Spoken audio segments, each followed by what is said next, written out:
Hello, this is Pastor Lyle Shiferdek of Believer's Joy Worship Center Church. I'm here today doing this podcast, and I would like to speak about some of the things of this new book that I just published, The Divine Design of Love Foundation, also listed as a subtitle, God's Covenants in Our Bodies. And there's a number of questions that this book answers. Questions like, did you know that God created every man on earth to be a walking picture of the Trinity of God? See, our religion tells us that God manifests himself as three distinctly separate persons, although there's only one single God, not multiple gods.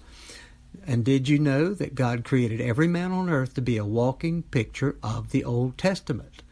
Did you know that God created every woman on earth to be a walking picture of the crucifixion of Christ? It's built in picture form in every woman on earth in her body.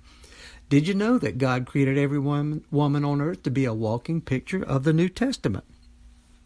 Did you know the real reason why God required the man of the Old Testament to be circumcised?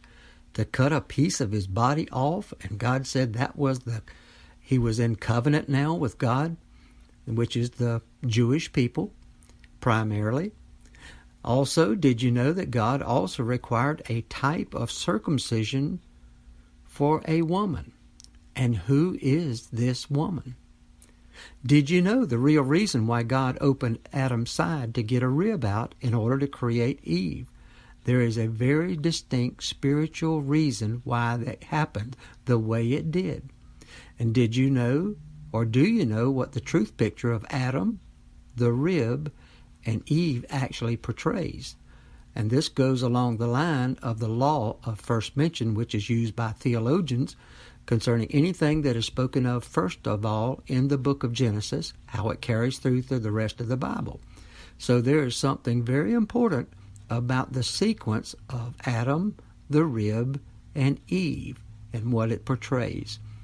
Did you also know that there is a way to tell which religion on earth is the true religion and which are false?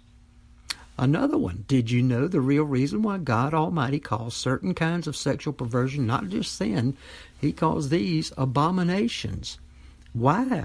What's the difference? There is an answer. Do you know what God's signature actually looks like? There really is a way to tell, and it's the same